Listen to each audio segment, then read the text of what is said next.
وما كنا لنهتدي لولا أن هدانا الله. هو الرحمن علم القرآن خلق الإنسان علمه البيان. هو الرب الأكرم الذي علم بالقلم علم الإنسان ما لم يعلم. له الحمد كما ينبغي لجلال وجهه وعظيم سلطانه وجليل أنعامه الذي علمك ما لم تكن تعلم. وكان فضل الله عليك عظيما. وصلى الله تعالى على خير خلقه الذي أرسله إلى كافة الناس بشيرا ونذيرا. وصلى الله تعالى على خير خلقه وأصحابه أجمعين.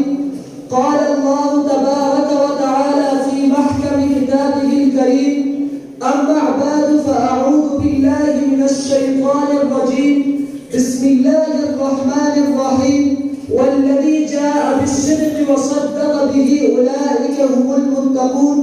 وقال النبي صلى الله عليه وسلم لأبي بكر الصديق: أنت صاحبي في الغار وصاحبي في الجنة، أو كما قال عليه الصلاة والسلام.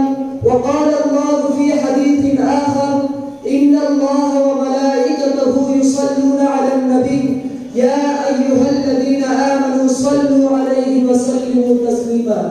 اللهم صل على محمد وعلى آل محمد كما صليت على إبراهيم وعلى آل إبراهيم إنك حميد مجيد. اللهم بارك على محمد وعلى آل محمد كما باركت على إبراهيم وعلى آل إبراهيم إنك حميد مجيد. أستاذان محترم وطلبان عزتمند و مهمانان عزیز، نخست از همه من برای شما توفیق نبی اکرم صلی الله علیه و سلم را عرض می‌دارم که عبارت است: السلام علیکم و رحمت الله و برکاته. امروز در این محفل سعید و برکت موضوعی که بر من داده شده بود عنوانش مقام صدیق اکبر رضی الله عنه میباشد. میخواهم که در پیرامون موضوع خود چند دقایق مختصر شما را گرفته داخل صحبت شوم.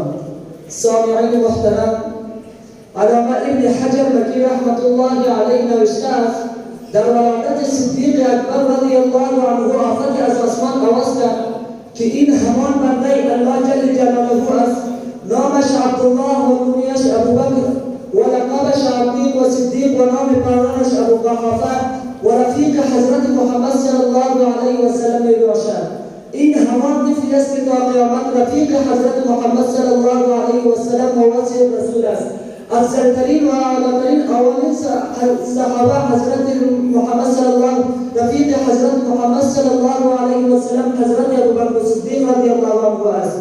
اما شهیدان در دنیا بسیار است، بهادران زیاد است، مفتیان، محدثین، مفسرین، علما حجاب خیلی هستند، اما در خاک پای حضرت ابوبکر صدیق رضی الله عنه نمیرسند. مردم میگوید که حضرت علی رضی الله عنه درجه اول است، اما من میگویم که درجه اول را حضرت ابوبکر صدیق رضی الله عنه دارد، در شجاعت هم و در خلافت هم، به خاطری که حضرت علی رضی الله عنه خلیفه حضرت عثمان رضی الله عنه است، حضرت عثمان رضی الله عنه خلیفه حضرت عمر رضی الله عنه است، حضرت عمر رضی الله عنه خلیفه حضرت ابوبکر صدیق رضی الله عنه است، حضرت ابوبکر صدیق رضی الله عنه خلیفه حضرت محمد صلی الله علیه و سلم است.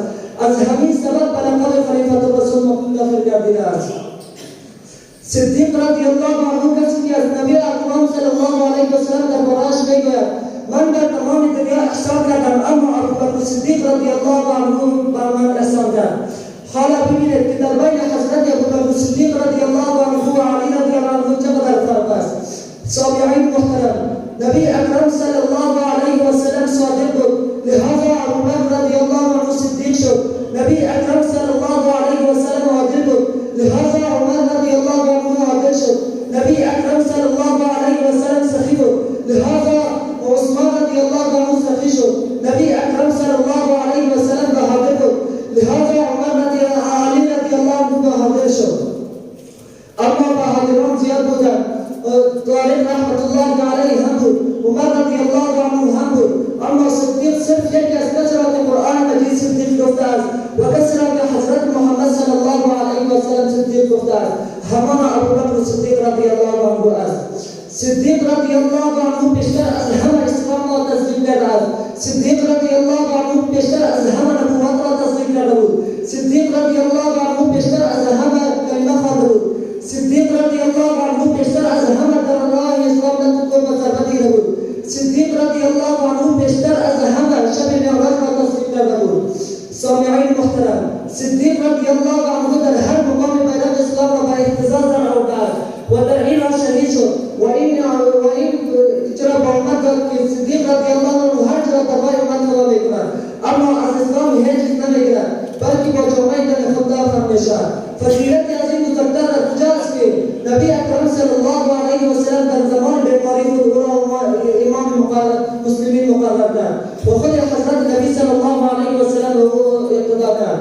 این فضیلت برای هیچ یک از بنی آدم میسر نشود که پیغمبر به عظمت خاتم النبیین صلی الله علیه و سلم به او اقتدا کرده باشد و این فضیلت هم برای هیچ یک از صحابه میسر نشود که تمام اعضای فامیل خانواده‌اش، پدرش، مادرش، فرزندانش و دخترانش، چه پسران و چه دختران و خلاصه تمام خانواده‌اش ایمان آورده باشد. در بین تمام صحابه صرف ابوبکر صدیق رضی الله عنه این فضیلت را استثنا کرده است. پس او در اسلام اول، در خلافت اول و در آزاد کردن غلامان و کنیزان اول و همیشه در هر چیز اول بود. من موضوع خود را به خاتمه رسول الله علیه و آله